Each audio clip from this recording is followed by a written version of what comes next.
পুরুষের থেকে নিরাপদ দূরত্ব বজায় রাখতে হয়? কেন আমার সঙ্গ ভালো লাগে না বুঝি? তুমি খালি খেয়াল রাখো আমার ঘরে যেন কেউ না যায়। বাইরে যাওয়ার অপরাধে আপনার গলার একদম সাইপ্পা তুমি।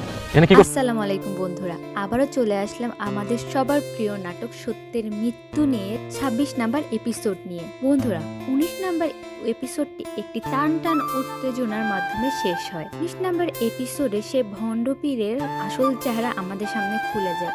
যদিও আমেনা তা বুঝতে পারে না, তার কাছে মনে হচ্ছে কিছু না কিছু সন্দেহজনক আছে এই পীরের। তবুও তা সে সালাউদ্দিনকে জানায় না। সে নিজে নিজে বের করার চেষ্টা করছে কে এই ভণ্ডপীর, কি কারণেই সে জামালকে সাহায্য করতে চাচ্ছে, তার মতলব কি এবং এই ভণ্ডপীরের পিছনে কে করছে ষড়যন্ত্র।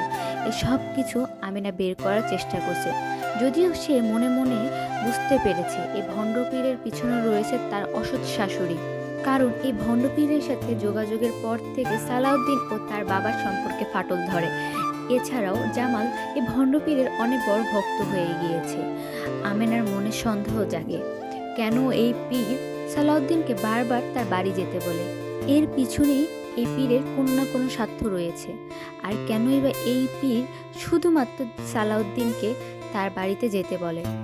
অন্যদিকে মিম মইনুলের বিহেভিয়ারে অনেক কষ্ট পায় এবং তার কথায় কষ্ট পেয়ে সে বাড়ি থেকে চলে যায় এবং পরিবারের সবাই মনে করে মিমের বাড়ি ছেড়ে চলে যাওয়ার পিছনে দায়ী শুধুমাত্র আমেনা। সে তার কানে উল্টাপাল্টা কথা দিয়ে তাকে এই বাড়ি থেকে চলে যেতে বাধ্য করে। যদি এই কথাটা মইনুলের কানে তার মা দেয়, মইনুল এতে কিছুটা রাগ করে। সে ভাবে সত্যি সত্যি ভাবি হয়তো মিমকে কিছু কথা বলেছে, যার কারণে সে আমার উপর রাগ করে চলে যাচ্ছে। যখন আমেনা বিষয়টা জানতে পারে, সে মিমকে ফোন দিয়ে বলে তুমি চলে যেও না, ছোটোখাটো বিষয়ে ঝগড়া হতেই পারে, এই কারণে রাগ করে বাড়ি ছেড়ে চলে গেলে তোমারই ক্ষতি।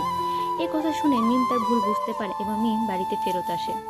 অন্যদিকে আমেনা সেই পীরের বাড়িতে যায় দেখতে আসলে পীর কি করতে চায়, আমেনা কিছু আঁচ করতে পারে। সে বুঝতে পারে সেই পীর তার মেয়েকে সালাউদ্দিনের সাথে বিয়ে দিতে চায়, তাই সে সালাউদ্দিনের অসৎ মায়ের কথা তার মেয়েকে সালাউদ্দিনের পিছু লাগিয়ে দেয়। সে সালাউদ্দিন ও তার মেয়েকে গল্প করতে রেখে সে কিছু গাছপালা তুলতে যায়। তখন সে আমেনাকে দেখে ফেলে। আমেনা বিষয়টা বুঝতে পারে এবং বলে আমি সাহায্য চাইতে আসছি। তখন সে বলে চলো ঘরে চলো, আপনাকে আমি তো ওখানেই সাহায্য দিচ্ছি। তখন আমেনা আস্তে করে পিছন থেকে দৌড়ায়। যখন পালিয়ে যায় তখন পিছু পিছু সেই ভণ্ড পীরও দৌড়াতে থাকে, কিন্তু সে আর আমেনাকে খুঁজে পায় না। এই বিষয়টা সে আমেনার শাশুড়িকে জানায় এবং আমেনার শাশুড়ি প্রচণ্ড রাগ করে। সে বুঝতে পারে আমেনা লুকিয়ে লুকিয়ে সেই পীরের বাসায় যাচ্ছে। এখন সে ষড়যন্ত্র করছে, যেভাবেই হোক আমেনার নামে বদনাম করে আমেনাকে ঘর থেকে বের হওয়া বন্ধ করতে হবে। এটা যদি না করতে পারে তাহলে সেই পীরের ষড়যন্ত্রটা সব কিছু ফাঁস হয়ে যাবে আমেনার সামনে। বন্ধুরা একবার সে ষড়যন্ত্র করে হেরে গিয়েছে, এখন সে আবার চাচ্ছে না হেরে যাক। বন্ধুরা আপনাদের কি মনে হয়, আমেনাকে কি ঘরে আটকে ফেলতে পারবে তার দুষ্ট শাশুড়ি? সালাউদ্দিন কি সেই ভণ্ডপীরের জালে পড়ে যাবে? বন্ধুরা সব কিছু জানবো আমরা পরবর্তী এপিসোডে। তাই এই সম্পূর্ণ ভিডিওটি দেখার জন্য ধন্যবাদ এবং আমার এই ভিডিওটি ভালো লাগলে অবশ্যই এই ভিডিওতে লাইক দিবেন এবং চ্যানেলটিকে সাবস্ক্রাইব করবেন। আমি আবারও চলে আসবো সত্যের মৃত্যু নিয়ে, বসুরত, গরিব ঘরের রাজপুতে, এরকম অনেক মজাদার নাটক নিয়ে।